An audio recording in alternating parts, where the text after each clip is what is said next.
Dan, if you want to move it to the next screen, that'd be awesome. So this webinar is called Alcohol Facts, and Deanne and I both work for DECA, and DECA, for a lot of you that don't know, provides community coalitions with coaching, tools, and resources that enables them to engage in comprehensive strategic planning focused on behavioral health prevention, including abuse prevention, mental health promotion, suicide prevention, and problem gambling awareness and prevention. We provide support through training and technical assistance to communities to assist with their SPIF process, and it has to do with the substance abuse prevention and other co-occurring behavioral health issues. There's 5 community support specialists across the state, and our names are both up there, are all up there, and you can see what part of the state we cover. We also provide trainings on identified topic areas, e-learning modules, toolkits, and connection to other resources. And you can always go on our website and print off, look at those e-modules and toolkits and print them off. So we're going to start out today talking about really what is an alcoholic drink. An alcoholic drink is a drink that contains a recreational drug, ethanol, which is a type of alcohol produced by formation of grains, fruits, and other sources of sugar. The consumption of alcohol plays an important social role in many cultures. So we have a poll that we're going to put up there.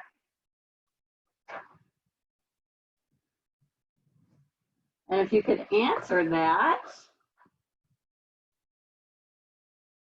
we would appreciate it, and then we'll get the results here in a second.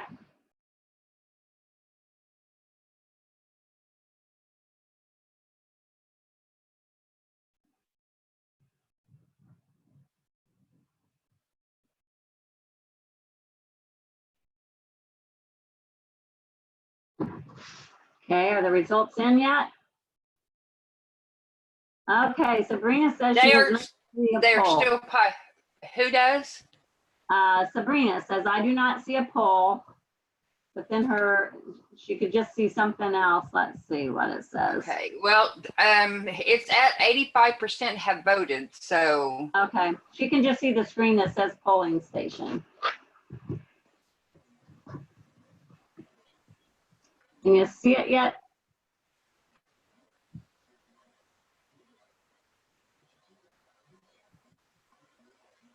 Maybe for those who can't see it, I could just read it off, just in case. So 52% of people die by alcohol-related death each year, fact or myth? And the second one is 25% of adults have had at least one heavy drinking day in the past year, fact or myth?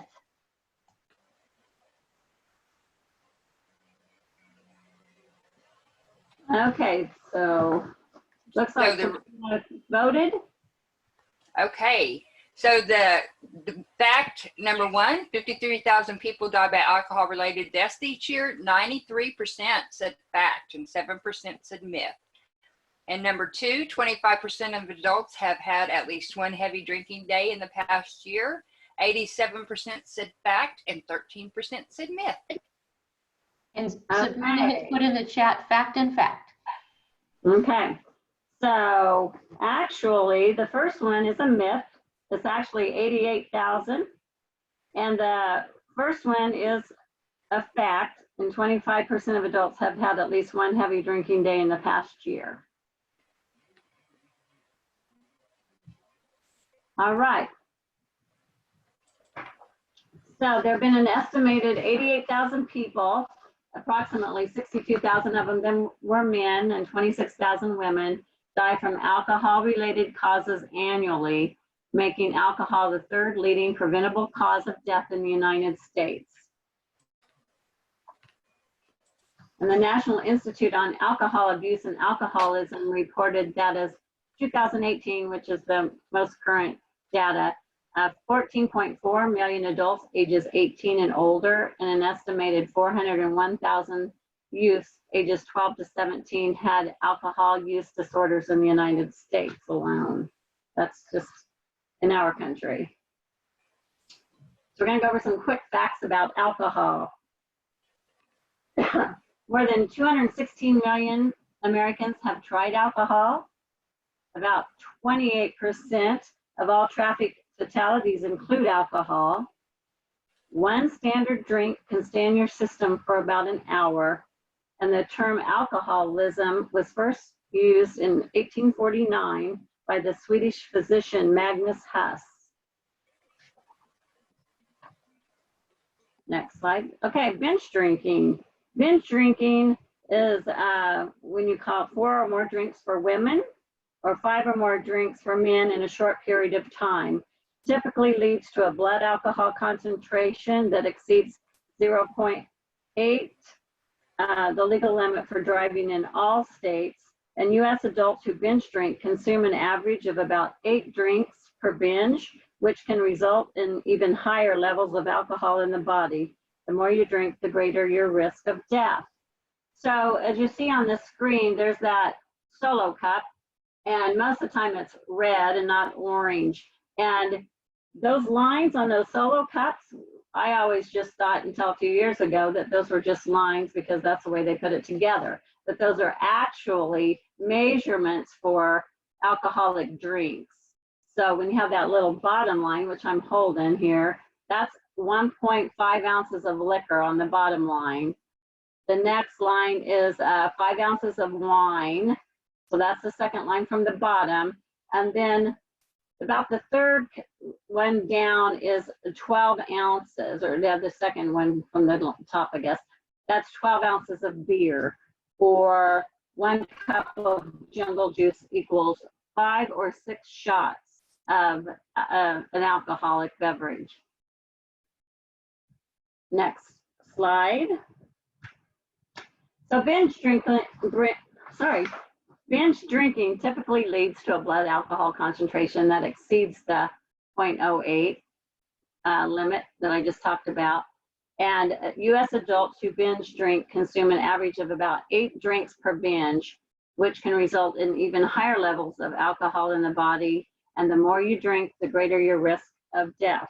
We've heard of people that have their 21st birthday and their goal is to see if they can do 21 shots and to celebrate. And a lot of those have ended up in the ER room with alcohol poisoning. So alcohol poisoning deaths, most people who die are 35 to 64 years of age. Most people who die are men. Most alcohol poisoning deaths are among non-Hispanic whites, although a smaller share of the US population, American Indians, Alaskan Natives, have the most alcohol poisoning deaths per million people of any of the races. Alaska has the most alcohol poisoning deaths per million people, while Alabama has the least. And alcohol dependence, which is considered alcoholism, was identified as a factor in 30% of alcohol poisoning deaths. And binge drinking can lead to death from alcohol poisoning. Next question. So what are the signs of alcohol poisoning? See what, I want some ideas put in the chat room if you don't mind. What you think some signs are. And Nancy, if you can read those as they come in, that'd be great. Sure thing. Cold sweats, blue, cold, clammy skin, nausea, falling down, vomiting, lethargy, sweating, passing out, vomiting, more vomiting, non-responsive, bed spins, that's a good one. Yeah. Slowed breathing, slow blood pressure pulse, slurred speech. Those are great answers. Other answers are nausea and vomiting, which have been mentioned, severe mental confusion, difficulties in breathing, bluish tinge to the skin and the lips, a low body temperature, loss of consciousness, inability to wake up, stupor, seizures, a weak pulse, irregular heart rate, and low blood pressure. And if you have signs of alcohol poisoning or someone you're with, please get them to the ER as quickly as possible. We have another poll for you. The legal limit for DUI in Kansas is 0.06. And that's a fact or myth, not a multiple choice. And the fine for the first DUI offense in Kansas is $1,250 to $2,500.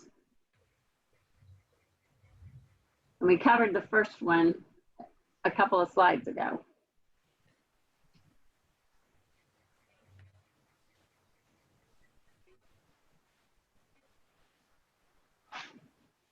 Hopefully everybody can see this one. We're at 61% have voted. Okay.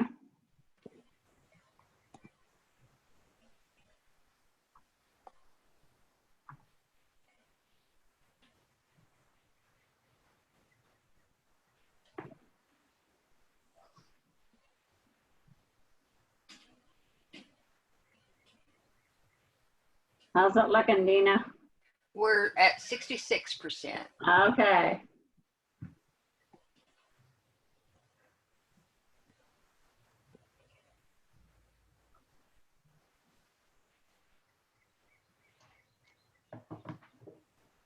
Well, why don't you go ahead and put the results up there so we can move on. Okay. Can you see the results? Yeah, so the legal limit for DUI in Kansas is actually 0.08. And the fine for the first DUI offense in Kansas is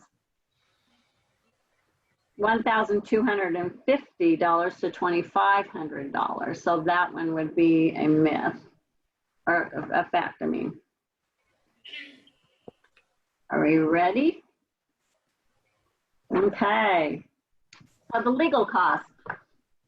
Being caught like with a DUI or your first time can be pretty expensive, and then it just gets more expensive as you go up.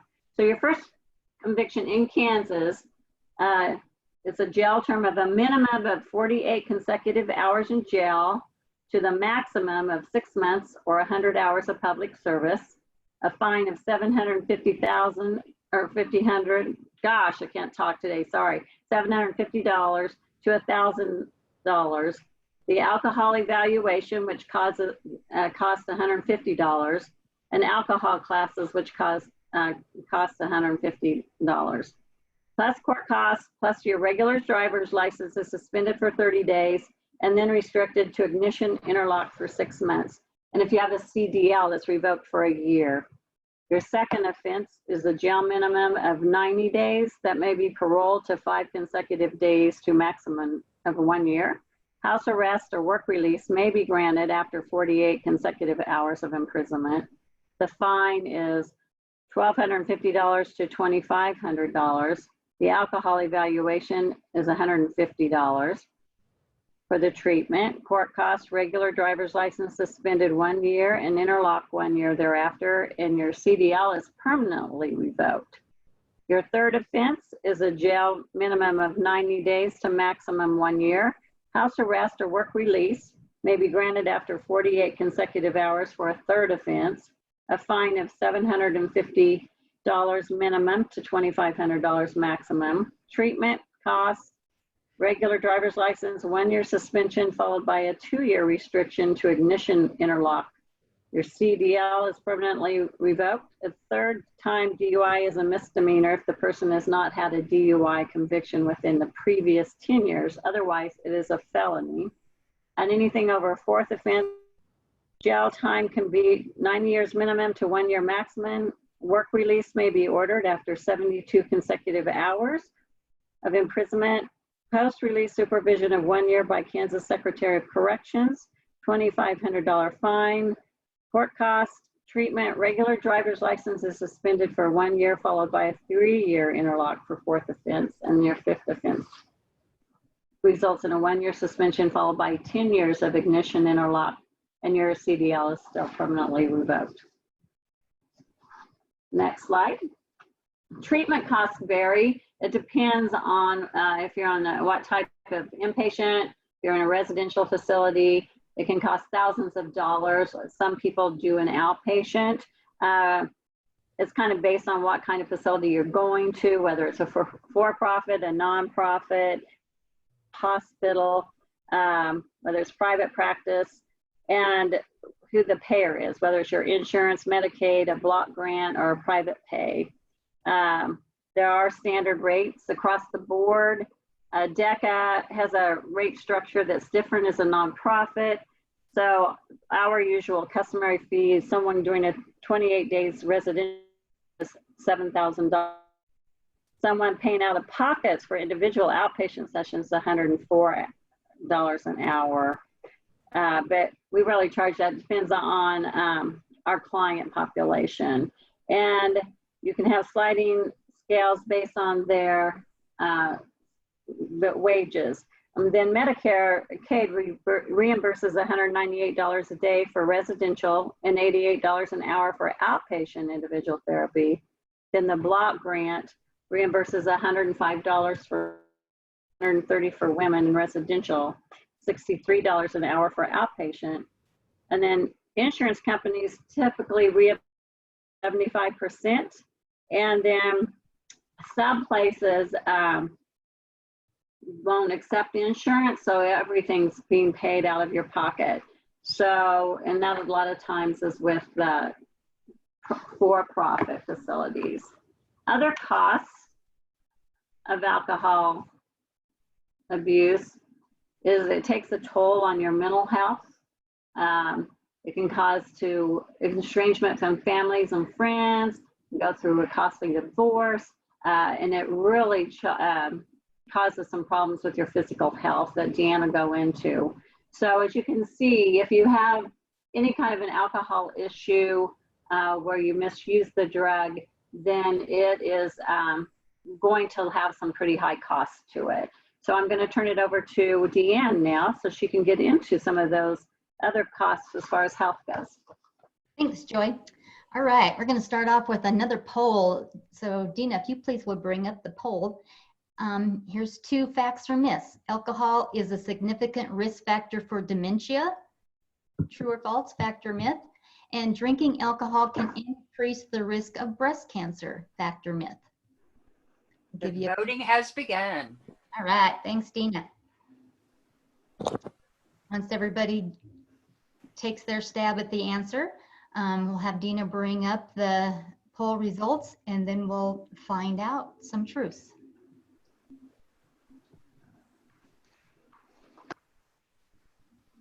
We need some do.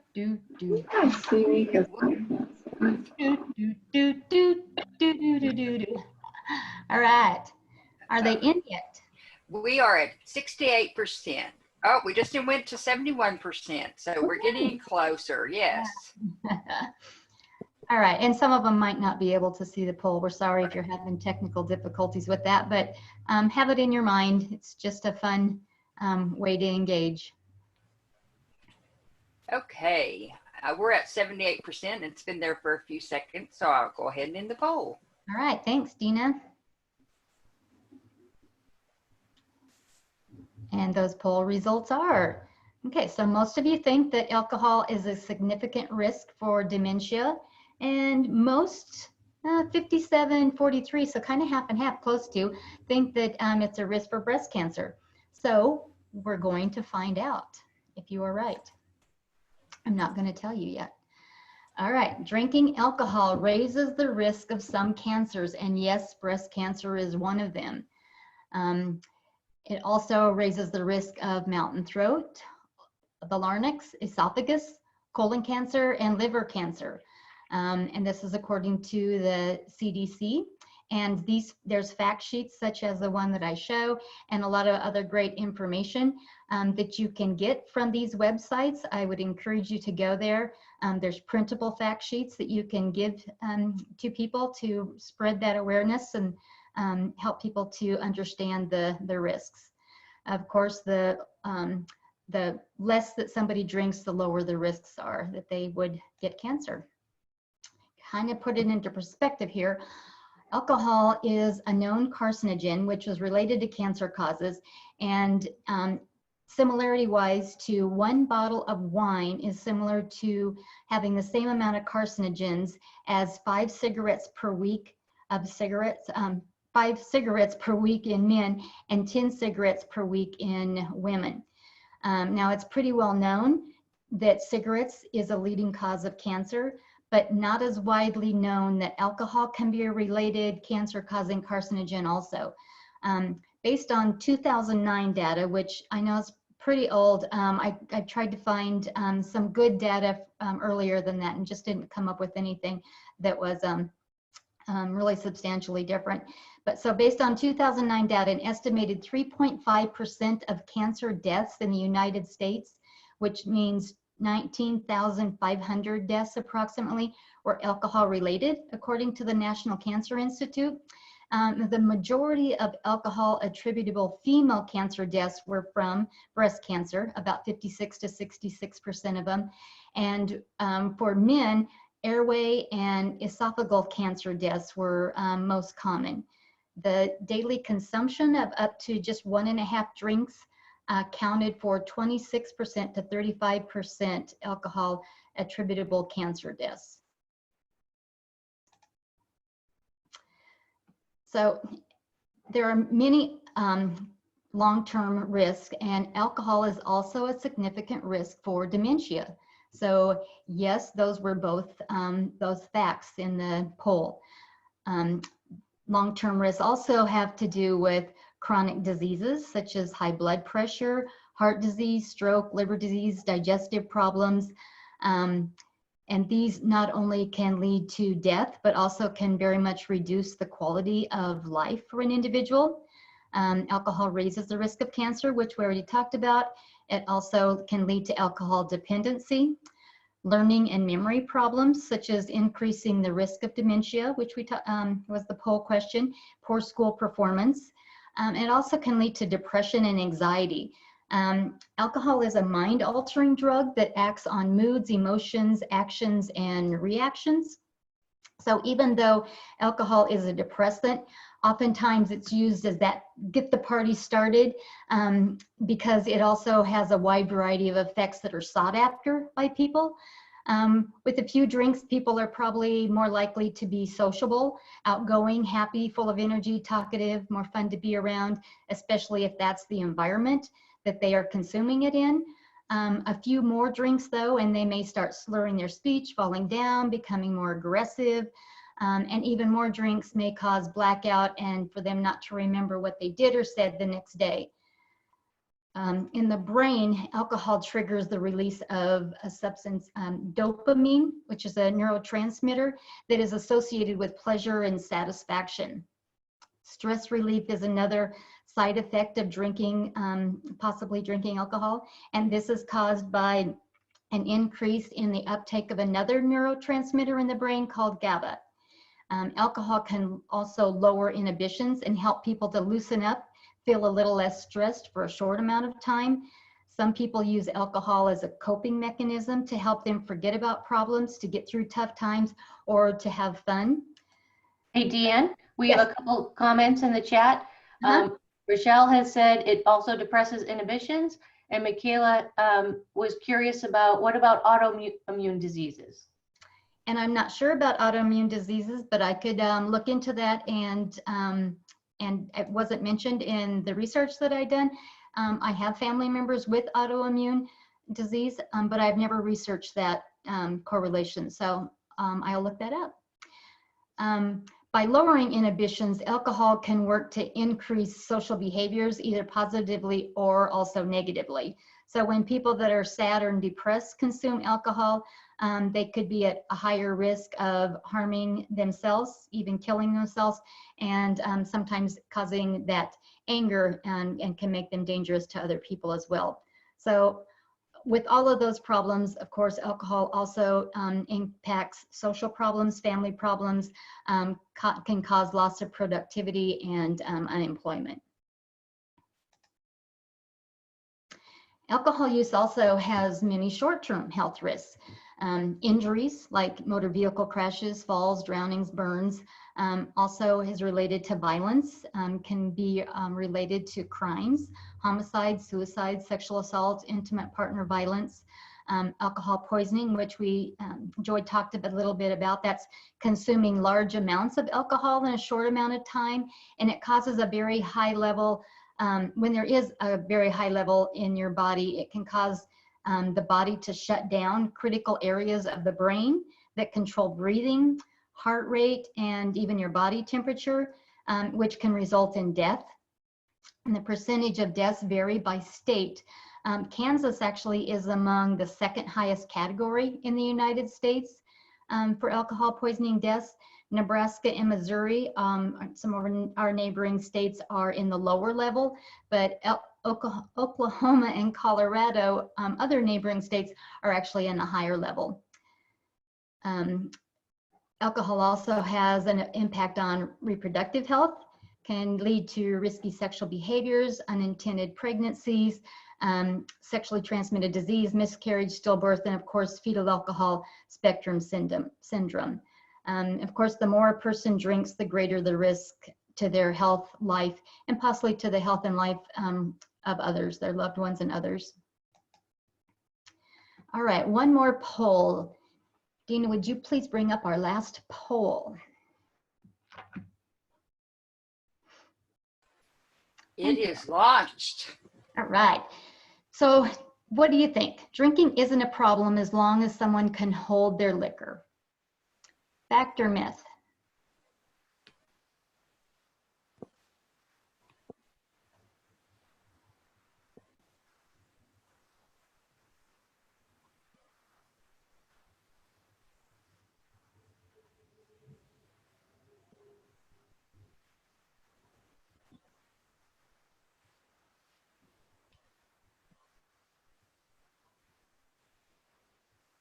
Dan, while we're waiting for the poll results,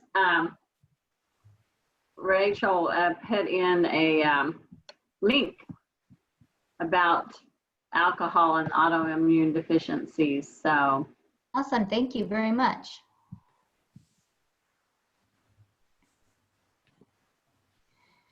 All right, so everybody 100% thinks that's a myth. Good job. Yes, it is. The truth is, being able to drink without feeling the effects could be a sign that that a person that's drinking develops alcohol tolerance. And over time, alcohol tolerance increases regular use and the amount of use and can put you at risk for alcohol dependency.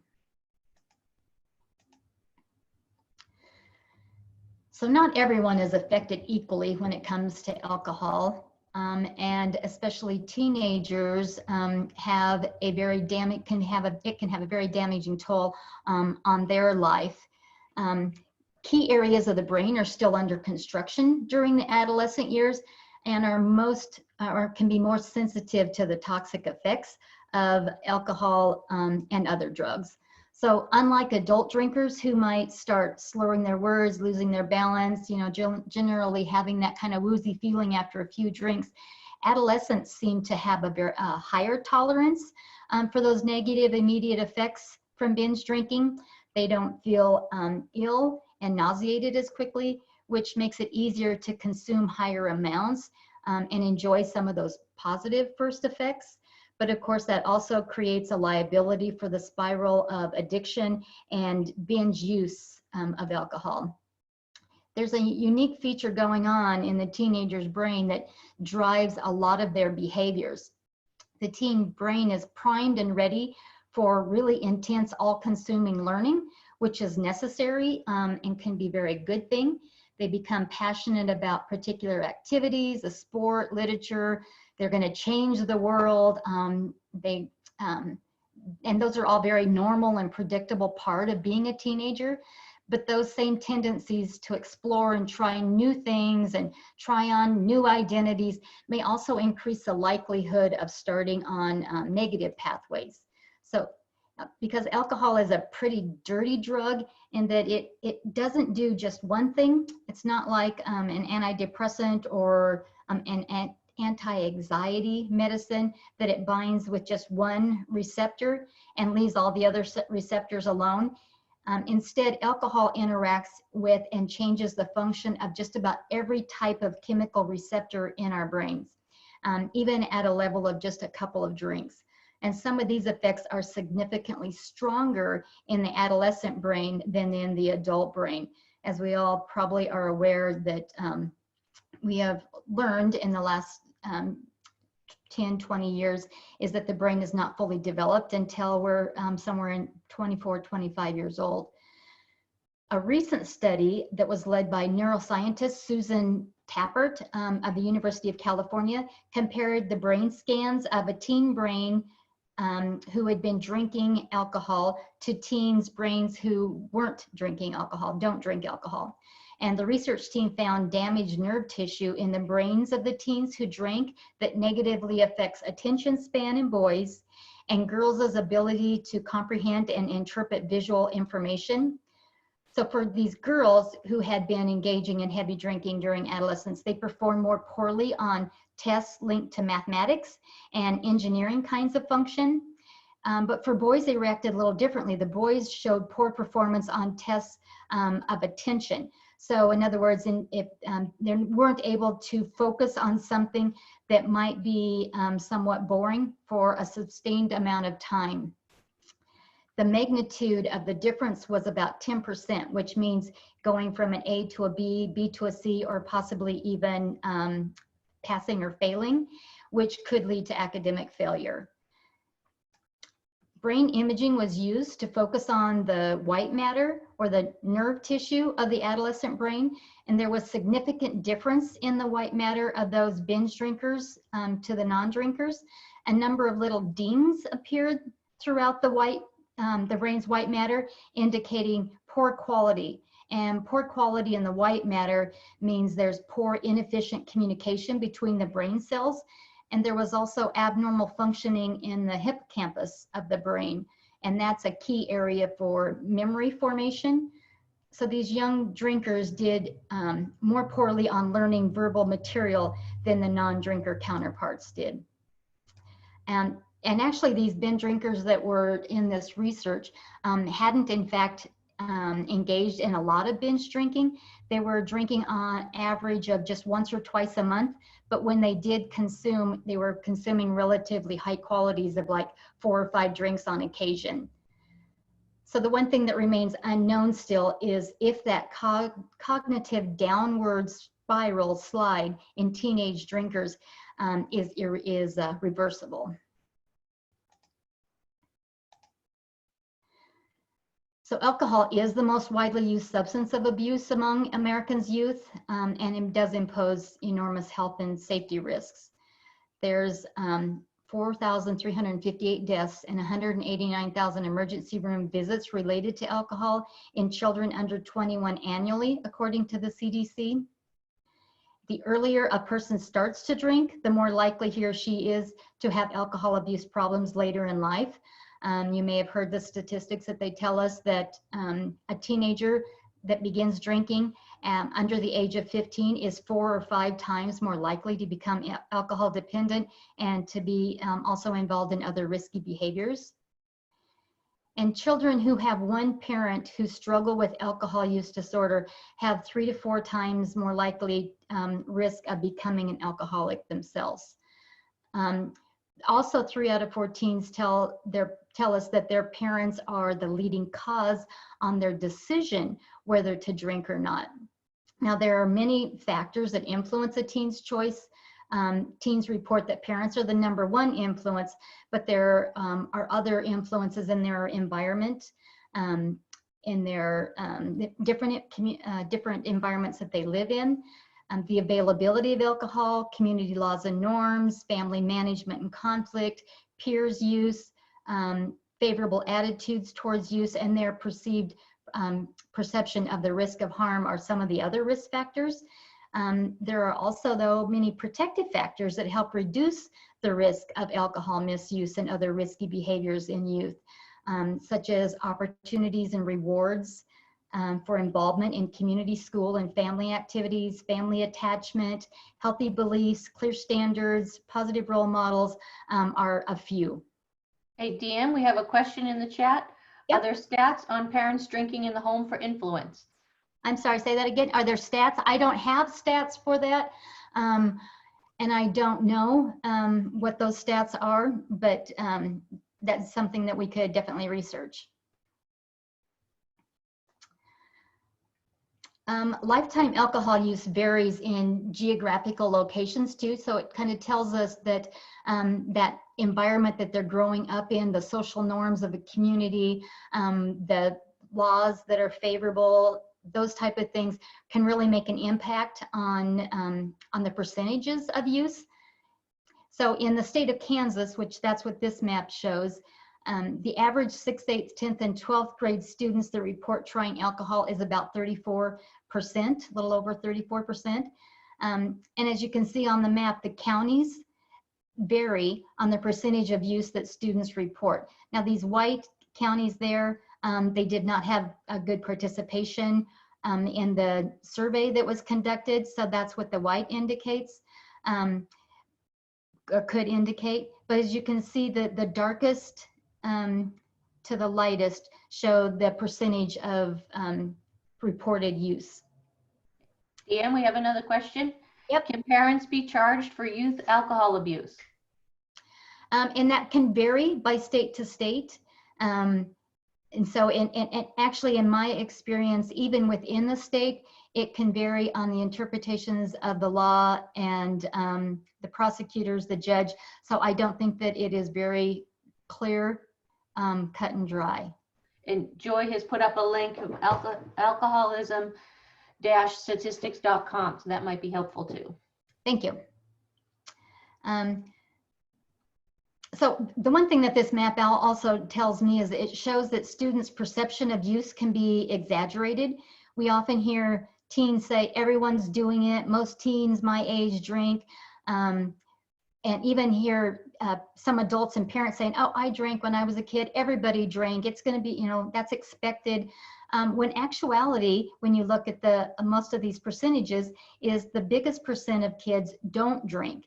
And so changing the perception to know the true facts can really help make an impact on choices, because perception drives action.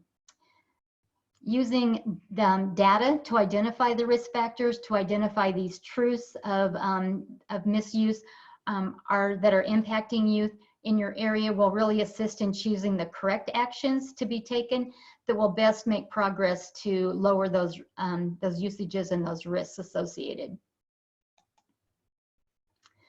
So what can we do? If you're not already a member of a community coalition, I would encourage you to find out if there is one in your area and if their purpose includes substance misuse prevention or similarities of this overlapping risk factors. And if there's not a group in your community, you can help start one. Coalitions are a great way to engage diverse community stakeholders to make community-wide change and to lower risk factors and increase protective factors that will influence substance use, including alcohol and other risky behaviors. When community members share responsibility, goals, decisions, and leadership towards a common purpose, there's great potential for positive outcomes and community-level change. Some of the prevention strategy ideas that you can see are on the slide. I'll give you a minute just to look through those if you haven't already. This, of course, is not an inclusive list, but it is some of, and most of them are environmental.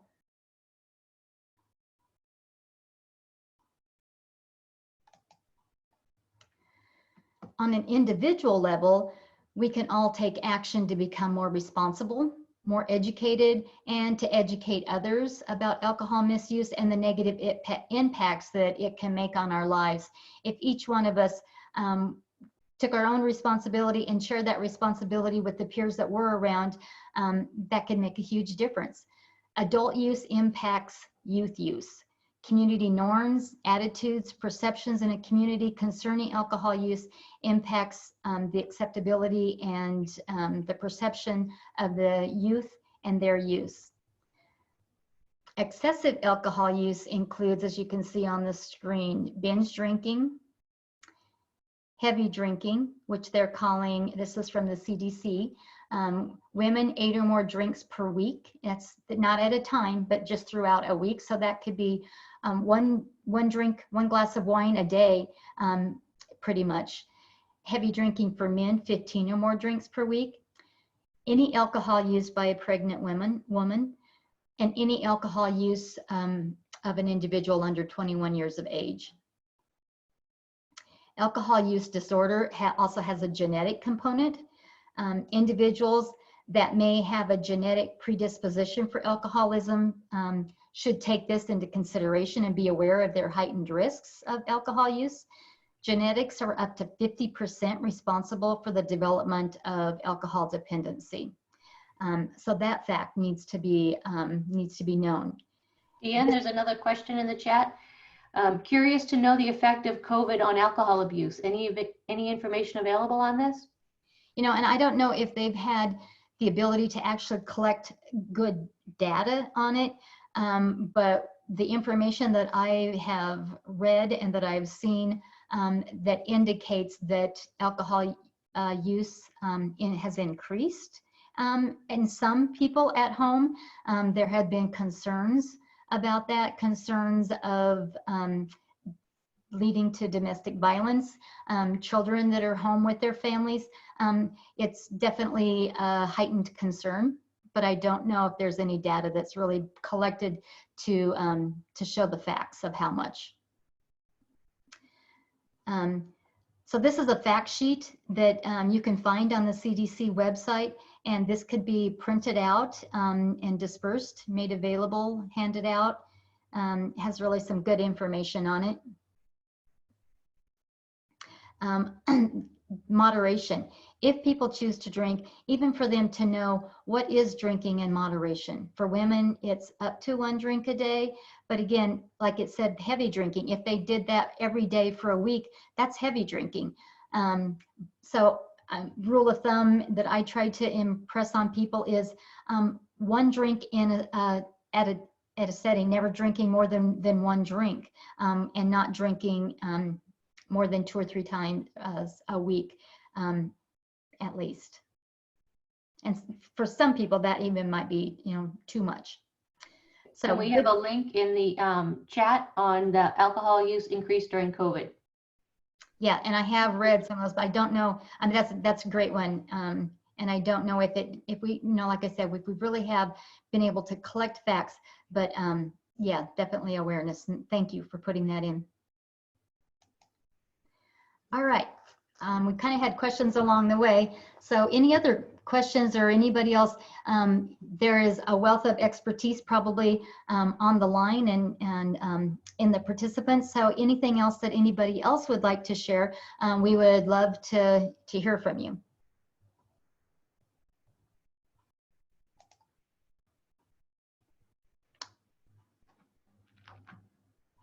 We appreciate all of the sharing and for the questions and the information.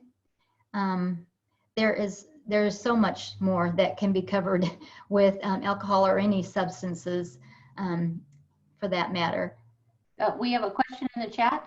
Do we have stats on how the LGBTQIA+ community is impacted by alcohol abuse? I'm sure that there is some out there. I did not do that research, but I know they are at higher risks for a lot of things, and I don't know alcohol particular. Great, and Rachel has shared another link, COVID-19 and violence against women. And I know that we have had concern, even schools that have contacted saying that they're concerned about grade school youth that are home with their parents, where they used to be, in school all day and sometimes at a caregiver's house after school, and now they're home all day with an alcohol misusing parent or guardian, and that is a concern. And there's another Okay. question. Do we have known effective strategies for persuading parents that don't think drinking alcohol is bad to change their attitudes? And that, that is information dispersal. It's like every person is different. Do we have proof on what works? I think it works differently for each individual, even how they receive the information, who they receive it from, the attitude of which they receive it from. But education definitely can make a difference. Okay. And Mary Jo is asking if we'll be able to see the PowerPoint later, and the answer to that is yes, right? Yes. Great. Okay. And we have more links to resources being shared, LGBT tobacco and alcohol disparities. And Kimberly has shared that stats on asking about stats on Missouri Army or Guard soldiers and alcoholism. Yeah, and I don't have, I've never looked at Missouri's stats, so I'm not sure. There is research that shows that the LGBTQ community is 20 to 25%. They have a moderate to severe drinking problem compared to 12.7 of the general population. Thanks, Joy. And I'm sure there's a lot of other great information, and that's what, I hope that it entices you to and encourages you to go out and find that information. And I think what's really important is to debunk the myths and get the facts. They need to be from really reliable sources, not just what we think or just one person's news opinion that they put out in social media. But getting the facts, doing the research, and knowing your own target population that you're working with, coming from a very non-biased, non-judgmental attitude in the way that it's presented is, really important. So your audience, that's why community people solve community problems best. Get the stats, get the risk factors, know your audience, making sure that you're culturally sensitive to the needs of the community that you're targeting. And if there's anything else that we can do to help, we would be glad to do that. Hopefully, Crystal, when we do can we collect all these links that have been shared in the chat, and can they be emailed out afterwards with the evaluation? Of course, I'll get them all shared and we'll get them put in. And so those will come out tomorrow. And I know we have the evaluation link coming out today and tomorrow, but please, please, please take just a couple of seconds to take that evaluation. It's very important that we can collect that data so that we can make these the best that we possibly can for everybody that's on the call today. Yes, thank you very much. Please do the evaluation. It also helps the funders that pay our funding to do this work to make sure that these are effective and they're needed and they're being useful to you. And the evaluation link is in the chat. All right. So if there's no other questions or any other information that anybody would like to share. There's one more question from Michaela. We would like to start a youth-led effort to address alcohol. What resources do you recommend? Thanks, Michaela. I had that conversation with Michelle just a couple days ago. So I am on that, and I will reach out to you and get those to you. We actually are DECA's developing a youth guidance manual right now to help with how to start a youth coalition, some structure, some activities, knowledge, skills. It's going to have a whole wealth of great tips, tools, and information that hopefully will be very helpful. We really appreciate your participation in today's training too. So let us know how you feel about these trainings that we've been given on Thursdays. We have some more coming up, so hopefully you'll join us on those too. Yes, so thank you very much. Just the last slide, here's some of the references and places that you could go to find more information about some of the data and facts that we shared with you today.